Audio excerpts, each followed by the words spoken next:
wanted to read you my lead for tomorrow's column. At the door. Hold the line, Barrie, while I see who it is. Don't answer that, White. Stay away from that door. Stay away from that door. Don't answer that. Oh. You. Look, I told you it's no use coming here. You're just wasting your time. My life's too short.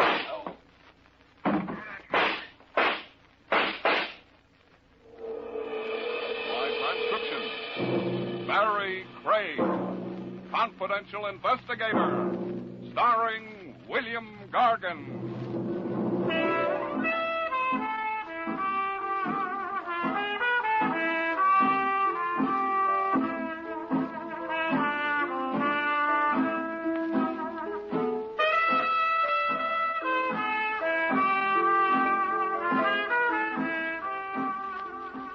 Barrie Craig speaking.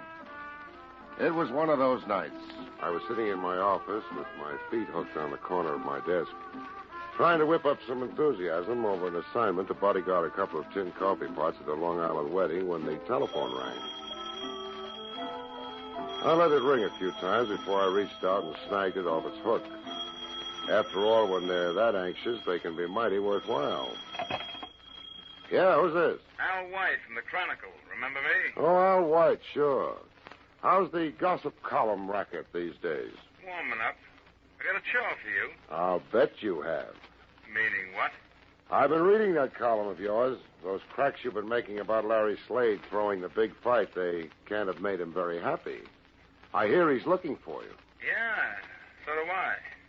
I need a bodyguard. You keep printing that Slade took a dive, and you're more likely to need an undertaker. I was right about it, wasn't I? I even called around. Sometimes there's something better to be than right. Such as? Alive. Something you're not likely to be if you keep needling Slade. He's big and sensitive. My heart bleeds for him. Look, do you want this job or not? All right, Al. Where do I start guarding the body? The Casa Daily Bar. Midnight. It wasn't the kind of case I'd like, but a private detective is like a doctor or a lawyer. He can't always pick and choose. Anyway, a few minutes short of midnight, I parked the car outside the Casa Daily. It was an old white-frame building that Ace Daly had converted into a plush boob trap. One of those joints where if they don't get your roll with the fancy prices at the bar, they got back rooms all rigged up with roulette wheels and crap tables where they do. I was holding down the bar with an elbow, squinting through the fog of blue-gray smoke when my client, Al White, walked in. Waiting long? Not very. Seen Ace Daly? Yeah, he went in the game room a little while ago. Larry Slade with him? Champ? No, why? Just a hunch.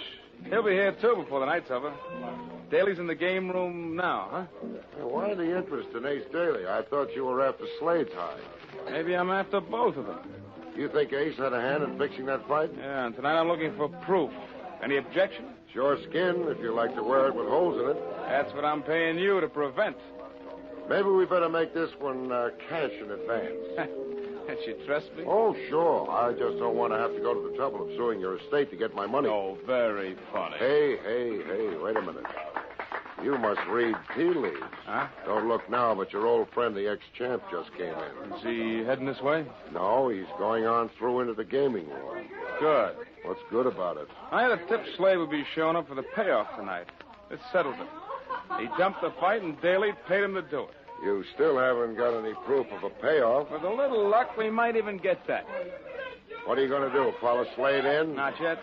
Give him a minute or two head start. He won't go direct to Daly's office. He'll probably waste a couple of minutes looking around in the gaming room, just to make sure he isn't being followed. Now, if we time it right, we may catch him in the act. And if we do, I'll have the biggest story of the year. I only hope you live to write it. I'll write it. Don't you worry about me. All right, then. I'll worry about me. I only hope that I live to read it. We stayed at the bar, finished our drink, and listened while a tinny five-piece combo did unmentionable things to a popular ballad. Then Al White dropped a handful of silver on the bar and nodded he was ready. I led the way out of the bar to the disguised entrance of the roulette room. The door was presided over by a tuxedoed man with a broken nose. We stepped into a small vestibule, waited while he closed the door behind us. Then another door opened, and we stepped into the game room. A low buzz of conversation, spiced with the click of roulette balls, rolled out toward us. A dozen or more people were huddled around a huge roulette layout in the center. On the far side, a hot crap game was in session. Either Ace or Slade was in sight, so we ambled past a bank of slot machines toward a door marked private. From behind it, we could hear the sound of someone laughing. Ready? All right, let's go. And may your marriage be as happy as you are beautiful, my dear. Hold it, Judge. We got company. Something just crawled out of the woodwork. Something was wrong. Instead of a payoff, it looked like a party. Lifting a champagne glass with Ace Staley and Slade was the most gorgeous redhead I'd ever seen. And a tall, distinguished, white-haired man was just proposing a toast. It wasn't what we'd figured to find. But Al White didn't let that stop him. He walked right in like the life of the party. Or maybe the death of it. Hello, Larry. Evening, folks. I've been looking for you, White. I'm going to knock Easy, you... chap, easy. My client doesn't like to be crowded. Make it easy on yourself, and you keep out of Cut this. it out, He's chap. got it coming. I'm going to... Okay. Okay, Ace. You, White. On your way. Daly, you could lose a lot of customers talking to them that way. I didn't send for you. Get out. Ace, who is this man? Yeah, Ace. Why don't you introduce us? I'm Al White, Miss Adair.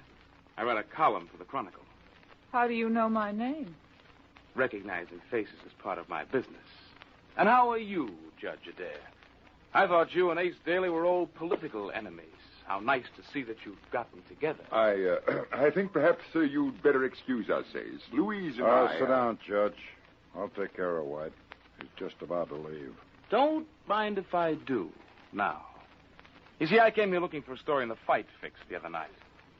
Oh, it's small potatoes compared to a political fix. What does he mean, Ace? You and Ace, the happy couple. Well, really? And maybe if Ace helps the judge to get reelected, he can claim the bride as his reward. What a story. Ace, he mustn't print that. Not before election. He'd ruin everything. Don't worry, Why, Judge.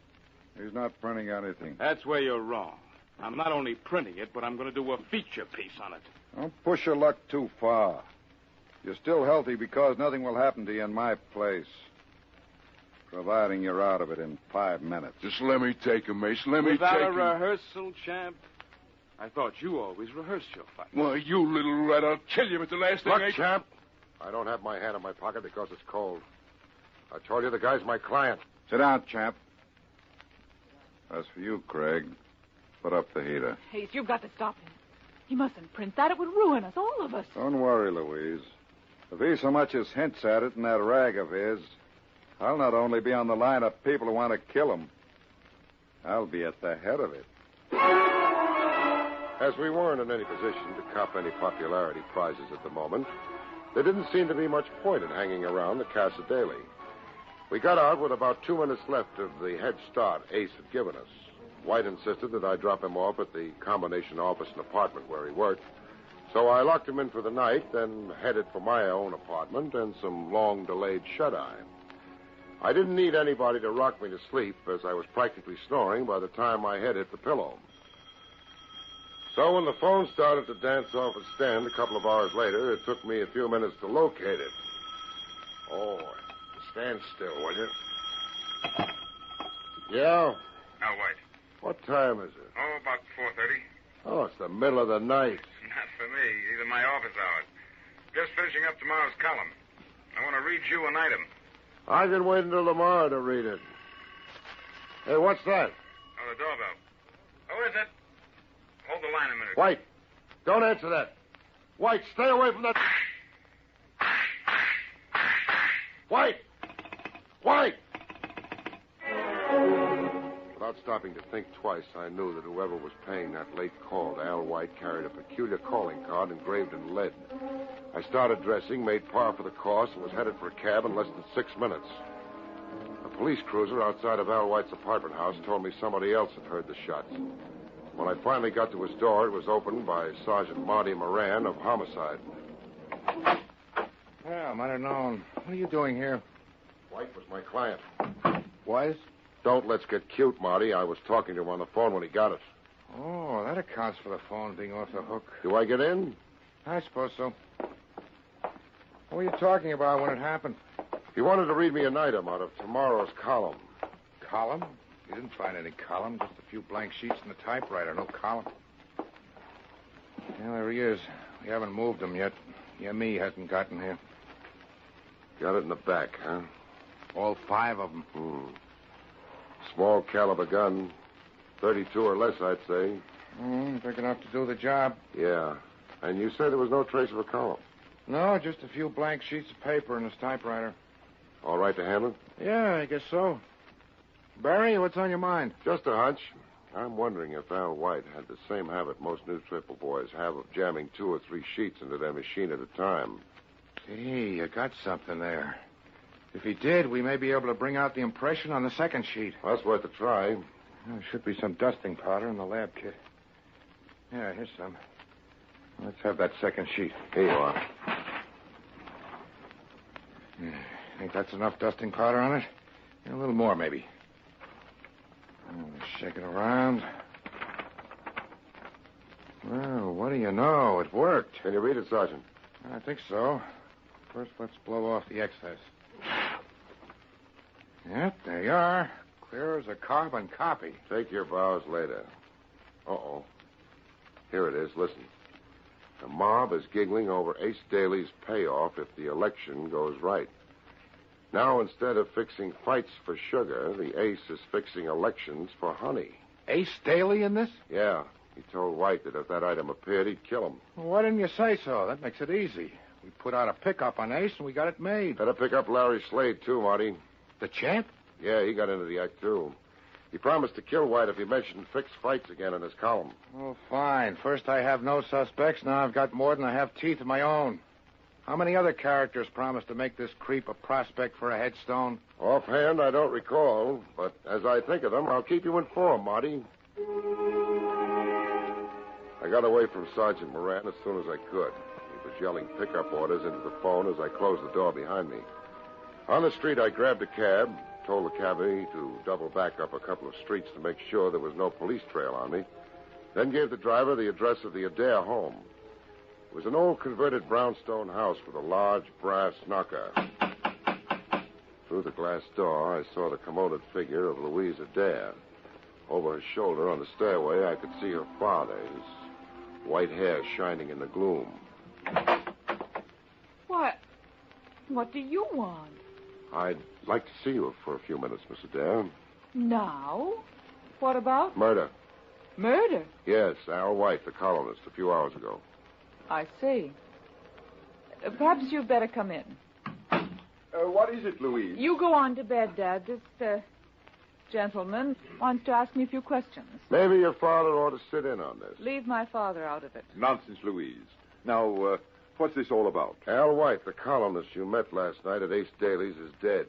Murdered. And this, gentleman, being a detective, has it figured out that Ace did it? I didn't say that, Miss Adair. I said he had a motive. So did a lot of other people. You, for instance, or your father. Ah. Why not?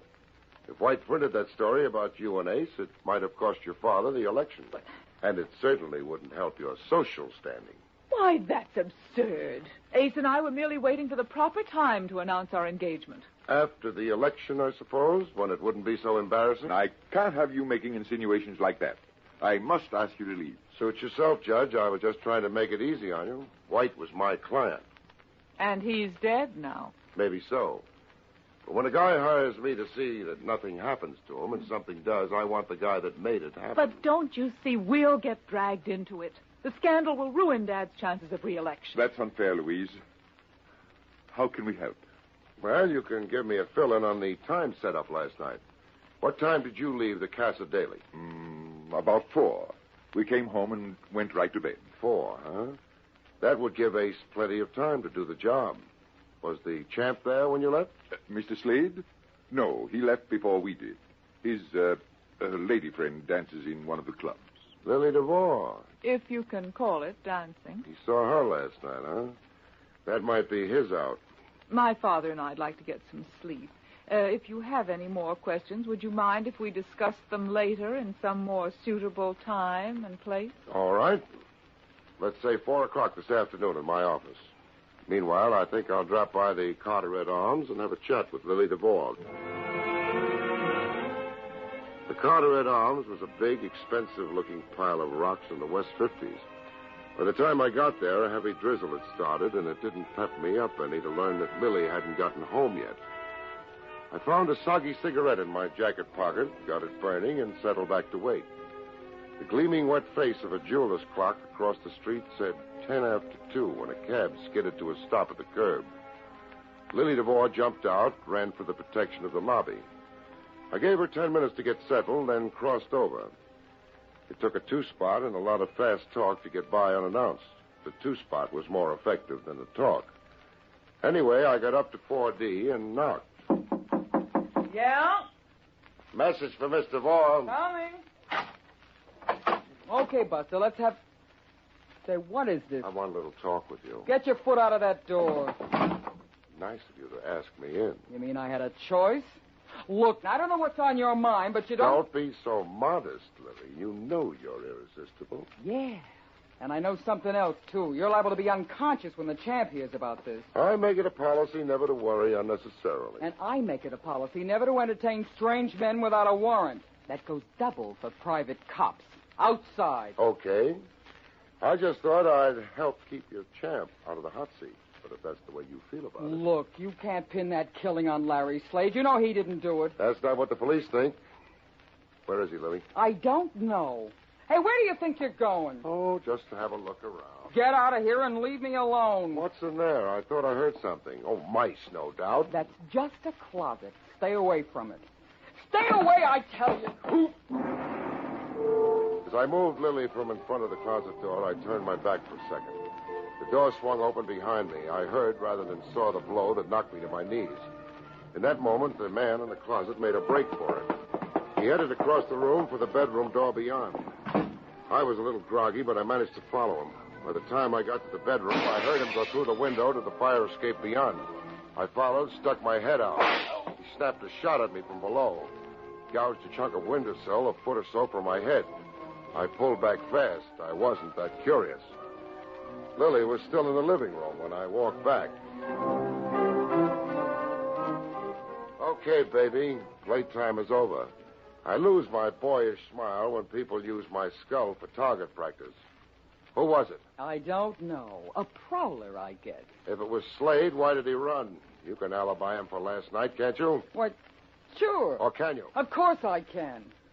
We were together all morning. He left Daly's before 4. When did he get to your place? About 4. We left the club together, and then we... You're lying, Lily, aren't you? No! If you are, I can check up at the club. You might as well admit it now. Oh, all right. The director called a rehearsal on next week's show. Slade got bored and walked out on it about 4:15. We worked through. In other words, he had time to knock off White. If he didn't do it, then why was he trying to hide here in your closet? Slade wasn't in that closet. Who was? I don't know. Who was it, Lily? Oh, what's the use? Why should I cover for him? It was Ace Daly. What was he doing here? Same as you, looking for the champ. To help him fix an alibi? Slade doesn't need an alibi. He didn't do anything. Why don't you leave him alone? Maybe I can help him. Where is he, Lily? I told you I don't know, and I wouldn't tell you if I did. That's what I thought. Just the same, if you want to see him get a break, you get to him and tell him to get to me. I didn't have long to wait. I'd just gotten back to the four walls and desk I laughingly called my office, shuffled the 2 ads and rent bill that represented my mail, and lit a cigarette when the phone rang. Hello? Larry Slade. I hear you want to see me. What about? I don't do business over the phone. Come in and... Yeah, and walk right into a police stakeout? Okay, so I'll come to see you. Where? If it's a plant, you'll never walk away from it. Where? The end of Pier 6, East River. Make it 3:30 sharp. I'll be there. And come alone. Because if you don't, you'll have plenty of company when you leave. They'll be carrying you. Pier 6 was a deserted strip that stretched out into the murky water of East River for a quarter of a mile. Anybody walking to the end would be visible for minutes before he reached the end, setting him up as a perfect target.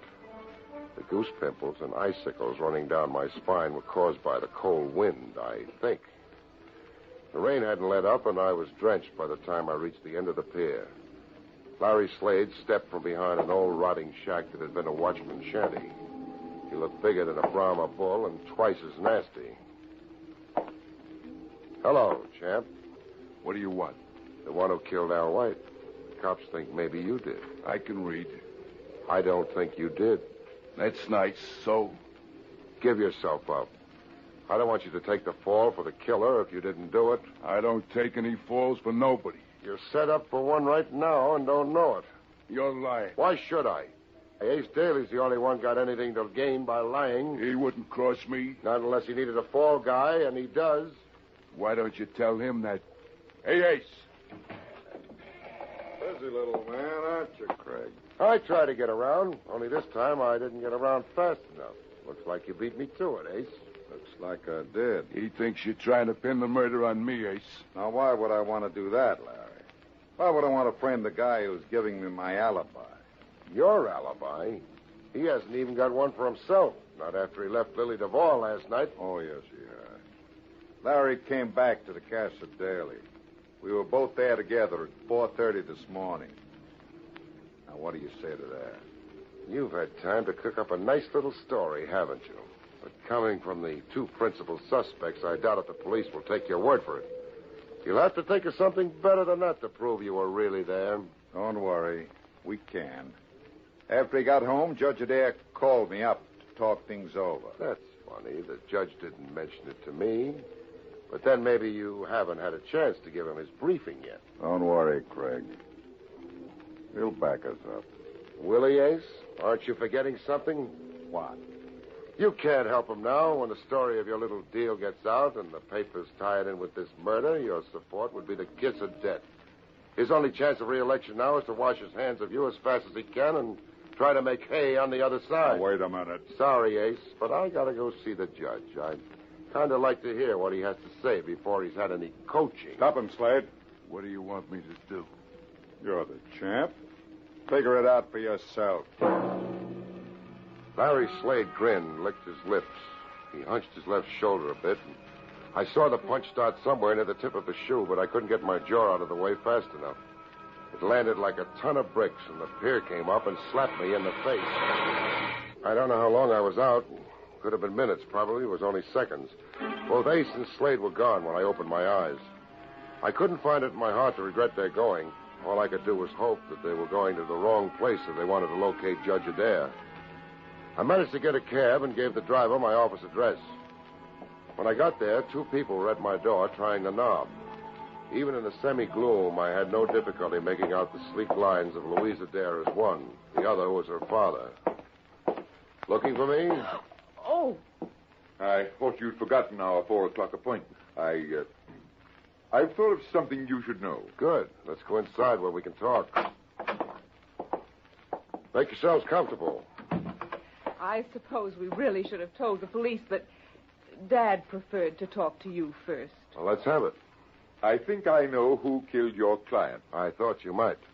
Judge Adair, after you and your daughter got home this morning, did you phone the Casa Daly? Why, how did you know about that? Then you did make the call. Why, yes, about 4:30.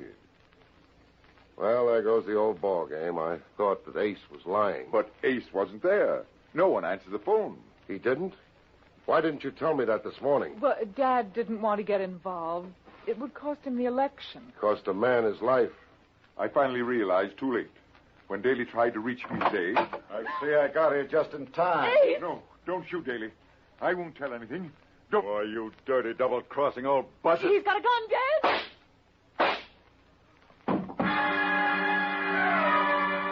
When the smoke cleared, Ace Daly was sprawled in my doorway. Louise Adair was doing a good job of trying to swallow her fist. The judge stood dazed, staring down at an old .22 target pistol that he still held in his hand. I managed to pin my eyeballs back in their sockets long enough to walk over to Ace. At that moment, the door to my office burst open, and Sergeant Marty Moran came tearing in. What's going on here? Holy cow, Ace Daly. Who did it? I'm afraid I did, Sergeant. It was self-defense. Daly was going to kill both of us. Mr. Judge shot him, all right. Why should Daly want to kill you, Judge? He wanted to keep me quiet. I knew that he'd killed Mr. White.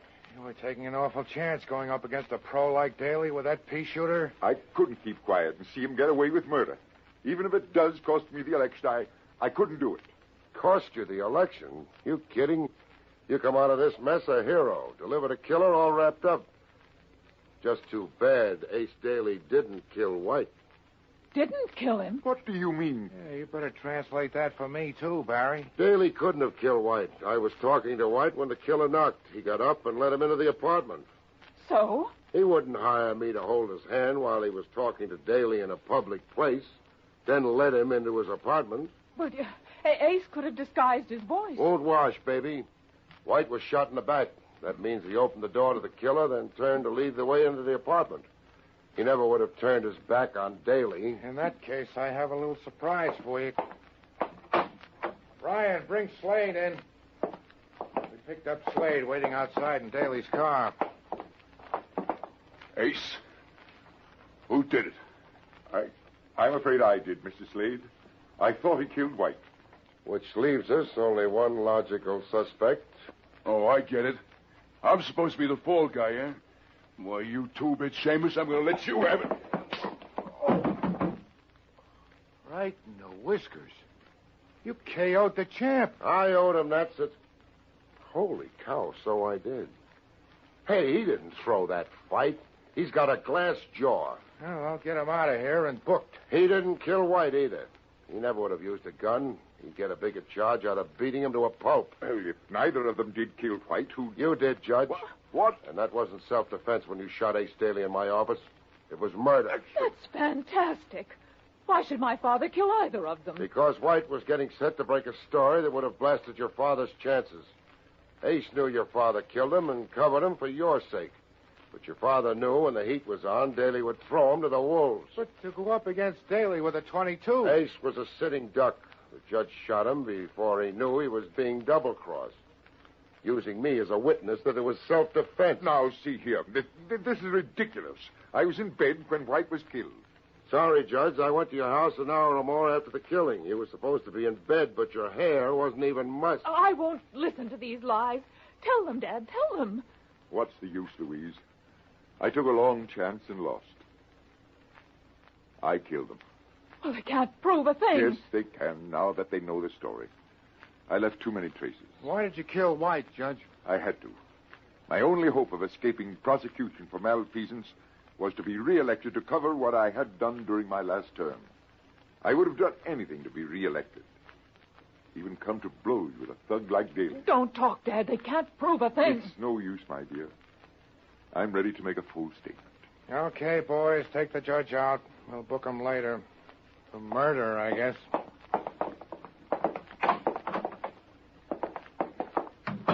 Barry? While we're waiting for the medical examiner, tell me... Not now, Marty. I've got an important date. Anybody I know? Lily DeVore. You crazy? That's the champ's girl. He's plenty jealous. Plenty jealous, but I just found out he's got a glass jaw. So long, Marty. So long, folks. See you next week.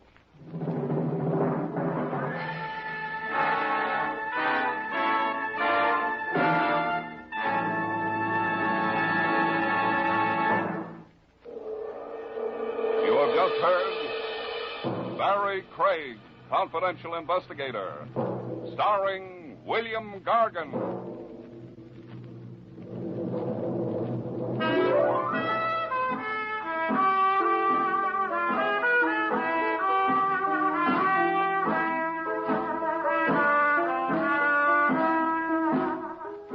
Next week, another exciting transcribed story starring America's #1 detective, William Gargan, as Barrie Craig, Confidential Investigator.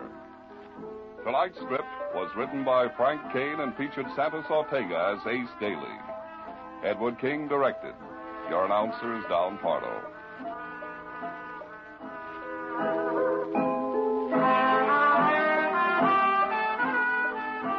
All names and places mentioned in this program are fictitious, and any resemblance to actual persons living or dead is purely coincidental.